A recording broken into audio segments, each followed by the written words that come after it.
Le murmure du vent, s'infiltrant à travers les cimes clairsemées des arbres, emportait les derniers reflets du jour finissant, tel un voleur furtif dissimulant son butin doré. Le froid commençait déjà à mordre les joues, provoquant la chair de poule et me forçant à me recroqueviller dans mon col. Je me tenais au bord de la forêt, celle-là même que les habitants évitaient, comme on fuit une peste mortelle. Elle était plus ancienne que la mémoire des hommes, dont les os se sont depuis longtemps désintégrés dans cette terre, réduits en poussière. Et c'est dans cette forêt, en son cœur même, que j'ai perdu bien plus que mes repères. J'ai perdu une part de moi-même, irrémédiablement, comme le passé. Je me souviens, comme les rayons du soleil dansaient sur les feuilles, perçant les cimes, lorsque je suis entré dans cette forêt pour la première fois. Étudiant insouciant, passionné de botanique, je rêvais de trouver une espèce rare de fougère, mentionnée dans de vieux ouvrages, dont les pages, à chaque tournage, laissaient s'échapper le parfum fané du papier et du temps. C'est drôle, il me semble maintenant que ces pages étaient imprégnées de pressentiments, chaque ligne, une mise en garde que j'ai imprudemment ignorée, aveuglé par la curiosité de la jeunesse et l'attrait de l'inconnu. Ce jour-là était parfait pour une promenade, promettant une agréable découverte. Les oiseaux chantaient leur mélodie simple, mais si belle, tandis que l'air était imprégné du parfum des feuilles humides et décomposées et de l'odeur âpre des aiguilles de pin. Le sentier que j'empruntais serpentait entre les arbres, tel un serpent, m'attirant toujours plus loin et plus profondément dans les bois. Je prenais des notes dans mon carnet, déclenchais l'obturateur de mon appareil photo, savourant le silence, qui n'était que rarement interrompu par le bruissement des feuilles et le léger crépitement des branches sous mes pas. Au début, je n'ai même pas remarqué le changement. La forêt est simplement devenue plus dense, les ombres plus longues et le soleil plus pâle. Les aiguilles de la montre semblaient avoir ralenti leur course. Je m'étais égaré, bien que je ne m'en sois pas pleinement rendu compte. Les repères que je suivais s'étaient effacés, avaient disparu sans laisser de traces. Les arbres commençaient à se ressembler, comme si des centaines de miroirs reflétaient la même image déformée. Quand le crépuscule commença à tomber, la panique me gagna. Le désespoir, tel des griffes glaciales, s'était planté dans ma gorge, coupant ma respiration. J'ai hurlé, appelant à l'aide avec désespoir, mais en réponse, je n'ai entendu que l'écho silencieux qui renvoyait mes mots, comme une moquerie, déformée, les transformant en un hurlement douloureux et insensé. Ce fut alors que j'ai senti pour la première fois que quelqu'un m'observait. Pas un simple regard, mais une présence froide et impitoyable, pénétrant chaque recoin de mon âme torturée. Elle était partout, invisible mais palpable, comme l'obscurité qui s'épaississait autour de moi, prête à engloutir. La nuit s'était abattue sur la forêt, tel un linceul noir, la couvrant d'un voile impénétrable. La peur atteignait son apogée. Chaque bruissement, chaque craquement d'une branche dans la vieille forêt semblait annoncer un malheur imminent. Mon cœur battait désespérément dans ma poitrine, comptant les derniers instants de liberté. Je me suis agité, essayant de trouver une issue, mais tous les chemins menaient nulle part, vers encore plus d'obscurité impénétrable, où régnaient les ténèbres éternelles et des horreurs inconnues. Et puis, je l'ai vu. Pas immédiatement, bien sûr. D'abord, une odeur m'a frappé les narines. Lourde, suffocante, nauséabonde, comme si la chair en décomposition et la terre humide et pourrie s'étaient mêlées. L'odeur de la mort, s'infiltrant dans chaque cellule, provoquant tremblement et dégoût. Ensuite, un son est parvenu à mes oreilles. Une respiration à peine audible, saccadée, comme si quelqu'un de grand et mortellement fatigué essayait d'inspirer de toutes ses forces. La lumière de la lune, perçant à travers l'épaisse couronne des arbres, a révélé des ténèbres. Ça. Quelque chose d'indescriptible. Quelque chose qui n'avait rien de commun avec les animaux, les plantes ou les humains que je connaissais. Cela n'avait pas de forme définie, ressemblant plutôt à une masse sombre et palpitante, changeant constamment de contour et se contorsionnant dans une danse étrange et maladive. Des sortes de membres, rappelant vaguement des bras et des jambes, se tordaient de manière désordonnée dans les airs. Au lieu d'un visage, un gouffre béant, une obscurité absolue, d'où émanait un froid de tombe. Il se tenait à la lisière même de la clairière, inondée de clairs de lune, et semblait simplement observer, attendant. Je me suis figé, comme une statue, paralysée par une terreur glaciale. Ni crier, ni bouger, ni même respirer, rien n'était à ma portée. Le temps lui-même semblait s'être arrêté, se transformant en une éternité. Puis il s'est mis en mouvement. Lentement, avec une fluidité contre nature, comme dans une danse de mort bizarre et glaçante. Ces mouvements étaient gracieux, mais en même temps horriblement contorsionnés, comme ceux d'une poupée, sortie d'un caveau sombre et humide. En s'approchant, il produisait un faible grincement, comme s'il broyait des os dans une meule. Je ne sais pas combien de temps s'est écoulé. Les minutes s'étiraient sans fin, comme une éternité. Mais je me souviens distinctement comment il a tendu vers moi, une main, un tentacule, quelque chose d'indescriptible avec des mots humains. Et a touché ma joue. Le contact était glacial, comme la glace elle-même. Non pas physiquement froid, mais d'une froideur qui glaçait l'âme, pénétrant jusqu'au cœur. En cet instant de terreur, j'ai senti ma volonté se dissoudre, ma peur se muer en une soumission absolue, dévorante. Mes pensées, mes souvenirs, toute mon essence, tout sans exception, lui appartenait désormais. J'avais vu des choses que je n'aurais jamais dû voir. Des formes d'existence impensables, des images horribles, s'étaient présentées devant moi, gravées à jamais dans ma mémoire, comme des stigmates brûlés au fer rouge. J'éprouvais ce que je n'étais pas censé ressentir, une faim insoutenable, une soif atroce, un besoin brûlant, étranger à la nature humaine. Quand, finalement, il m'a lâché, je me suis effondré au sol, brisé, incapable du moindre mouvement. Il a disparu aussi soudainement qu'il était apparu, se fondant dans l'espace, ne laissant derrière lui qu'un silence pesant et une odeur de mort suffocante. Lorsque je suis revenu à moi, le matin était là. Le soleil inondait la forêt d'une lumière dorée, semant des milliers de reflets sur le sol. Les oiseaux chantaient leurs chants insouciants, remplissant les environs de trilles. Tout autour semblait identique à avant, mais à l'intérieur de moi, une immense blessure béante, incurable, saignait de douleur et d'horreur. Rassemblant mes dernières forces, je sortis du bois. J'avais passé de longs mois dans des hôpitaux, où les médecins m'observaient sans relâche. Ils attribuaient tout à un trouble psychologique, à des hallucinations douloureuses, causées, selon eux, par un choc violent. Mais je connaissais la vérité. Je me souvenais clairement de ce que j'avais vu. Et me voici de nouveau, au bord de cette forêt maudite, envahi par l'espoir de trouver enfin une réponse à la question qui me tourmentait. J'essayais de retourner à l'endroit où j'avais rencontré Ossa. Mais maintenant, la forêt me semblait étrangère, comme si elle avait subi des changements, devenant encore plus mystérieuse et, comme je le sentais, hostile. Les sentiers semblaient dissous, les arbres murmuraient des choses inintelligibles, et les ombres s'étaient allongées et approfondies. Un jour, armé de cartes et d'une boussole, je revins dans la forêt, essayant de retrouver l'endroit où avait eu lieu cette rencontre. Mais tous mes efforts s'avérèrent vains. La forêt, il me semblait, se moquait de moi, dissimulant ses secrets que je cherchais désespérément à percer. Je me suis plongé dans l'étude des légendes locales, des vieux manuscrits, de toutes sortes de mythes et de superstitions.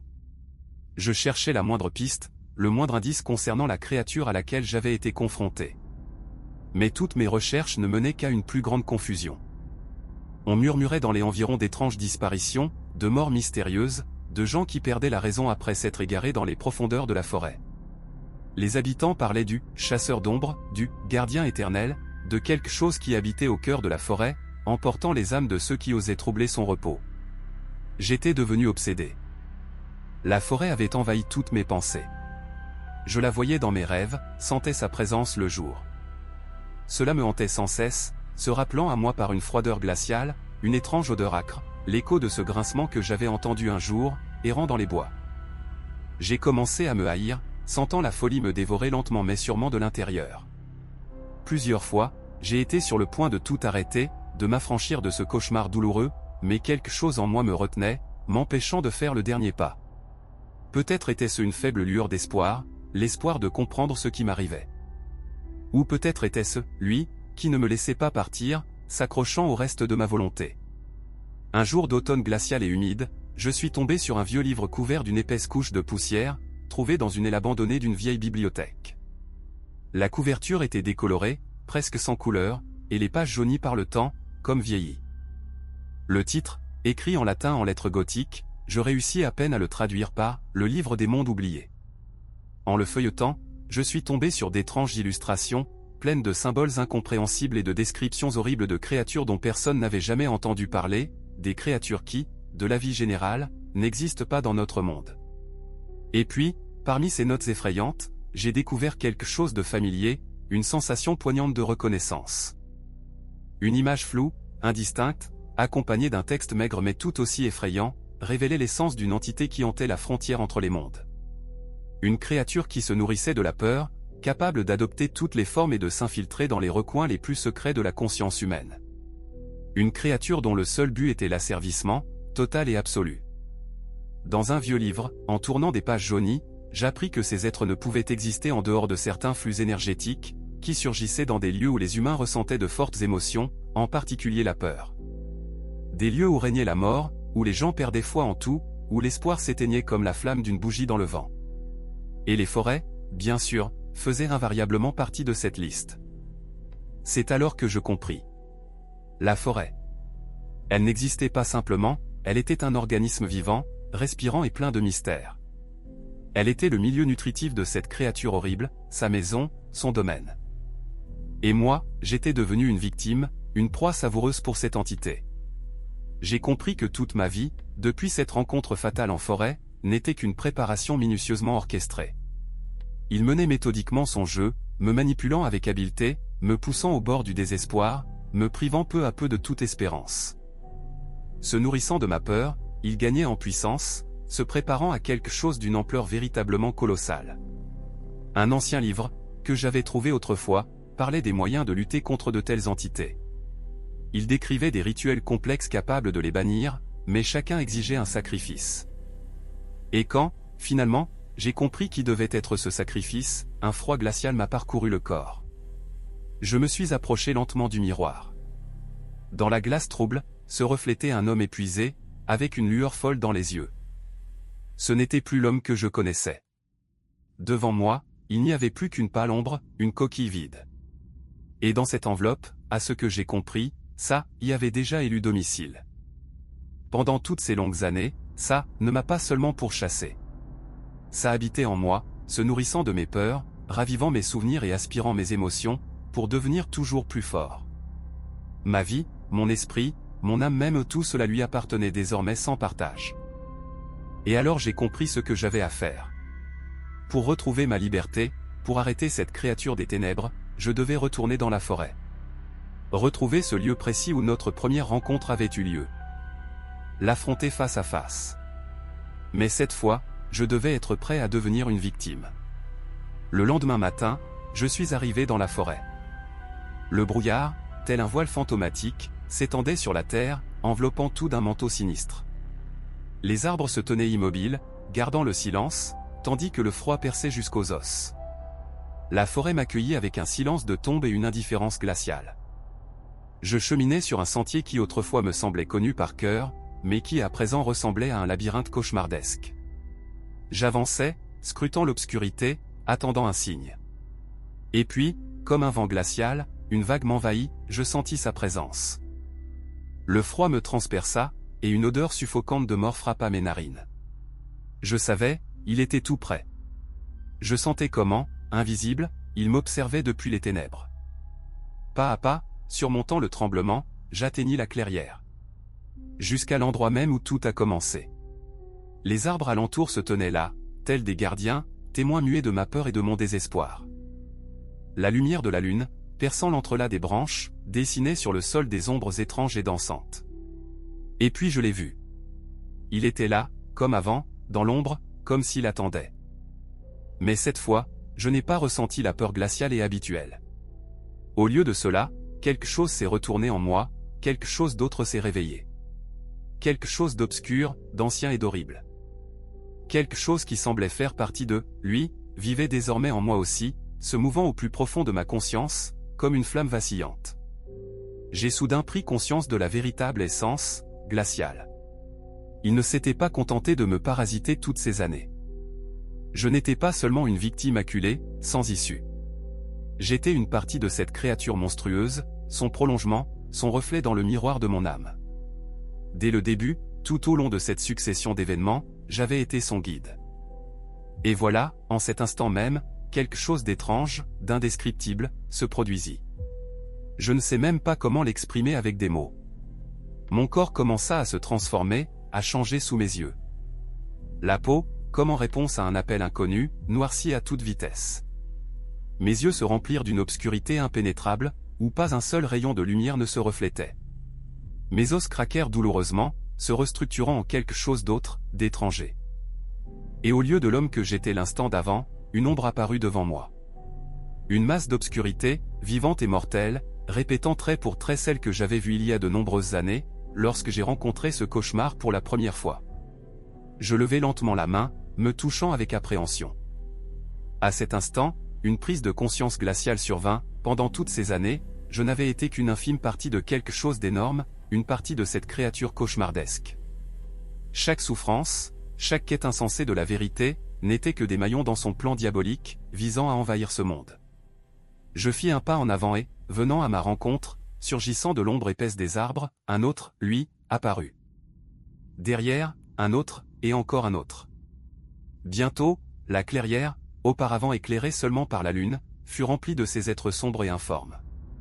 Ils m'encerclèrent de tous côtés, et dans leurs yeux sans fond, dépourvus de pupilles, ne se reflétait que le vide glacé. Ils étaient plus nombreux que je ne pouvais compter, pas moins de 20, peut-être 30, ou même plus. Je sentis le froid me transpercer, comme si l'obscurité autour de moi, à chaque instant, s'épaississait, dévorant les derniers vestiges de ma raison. Et à cet instant précis, je compris que je n'étais plus seul. Tous ceux qui avaient un jour foulé ce bois, qui avaient senti son souffle glacial sur leur peau, tous étaient désormais partie intégrante de cette éternelle et impénétrable obscurité. Ils étaient tous eux. Le froid me glaçait jusqu'aux os, comme si des milliers d'aiguilles glaciales s'enfonçaient dans ma chair. Je fis un pas vers cette obscurité, un pas vers l'inconnu. Je devenais moi-même l'un d'eux. La forêt bruissait de ses feuilles, se préparant à une nouvelle absorption, à un nouveau prisonnier. Le bruissement s'intensifia, se transformant en un chuchotement sinistre, annonciateur d'une mort imminente. Puis, tout sombra dans les ténèbres les plus profondes, où ne brillait aucune lueur, seulement le vide infini.